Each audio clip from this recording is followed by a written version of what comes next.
Meanwhile, they're just extorting everyone. Please help, I'm struggling to afford groceries.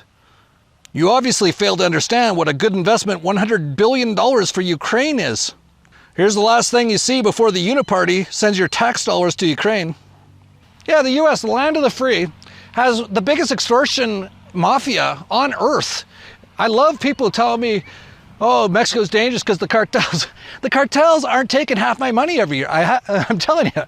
And if they even try, I'll make a phone call and go out for a beer with some guys and it'll be fine, right, Lucy? Oh yeah, they're pretty cool. You know, pretty cool guys. You cool with them, they're cool with you. But in the US, they're like extorting everybody in the land of the free. Meanwhile, the IRS actually has a full page on their like employee handbook on how to deal with people who say they're gonna kill themselves because they can't afford to pay the extortion that they want.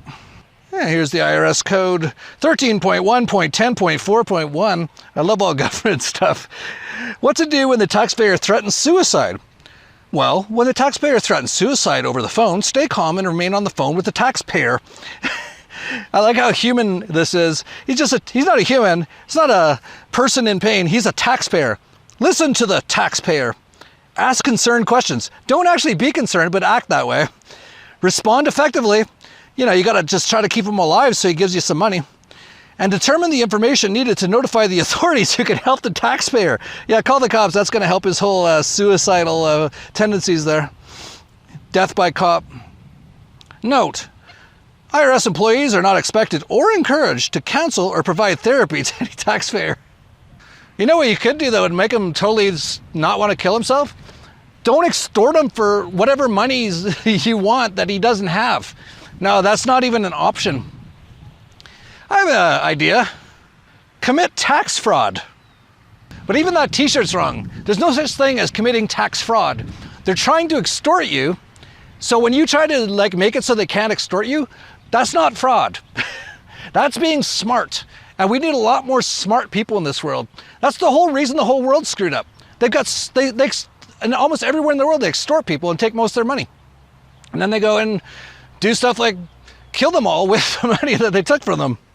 Meanwhile, in the Ukraine, to save time, Treasury Secretary Yellen gives Zelensky the key to the US Treasury.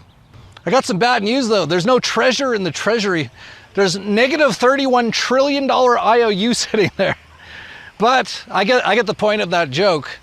Yellen can, hit a button or sign a piece of paper, and they can just create trillions of dollars out of thin air. And then they can send it to Zelensky, who's actually now been coming out and saying he wants people in the US to send their sons and daughters to come over to where he lives and get killed for him.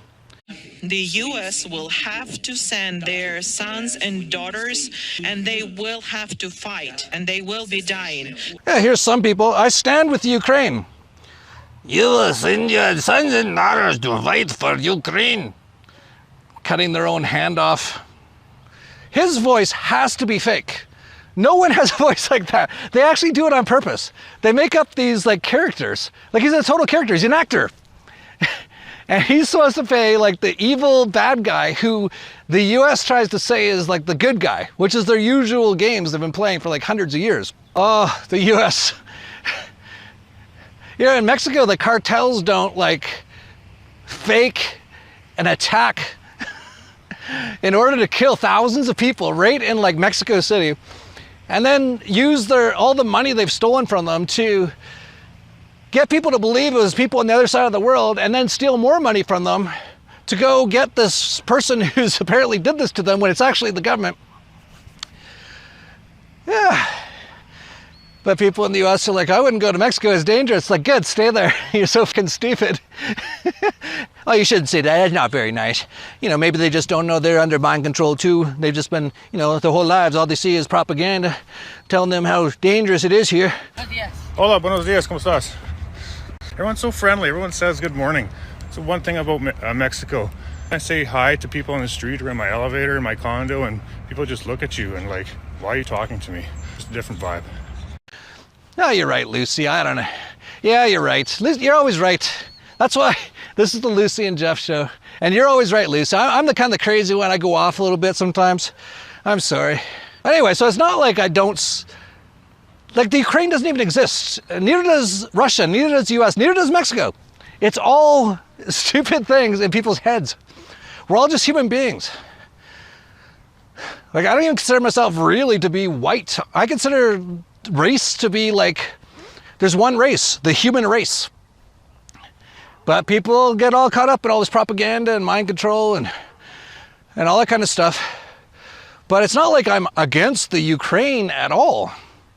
But when someone asks me why I don't support Ukraine, well, Bush supports Ukraine, Kerry supports Ukraine, Biden supports, Soros supports, Pelosi, Hillary, Obama, Macron, Castro, the CIA supports Ukraine, Romney supports Ukraine, Hollywood supports Ukraine, Abramovich supports Ukraine, fact checkers support Ukraine, the media supports Ukraine. Let me repeat that. The media supports Ukraine. Let me repeat that one more time in case you can get it. The media supports Ukraine. So that's why I don't support Ukraine. That's all I need to know. I just look at who supports what, and then I know which side I'm on. It's not that easy. Like, I actually look into it.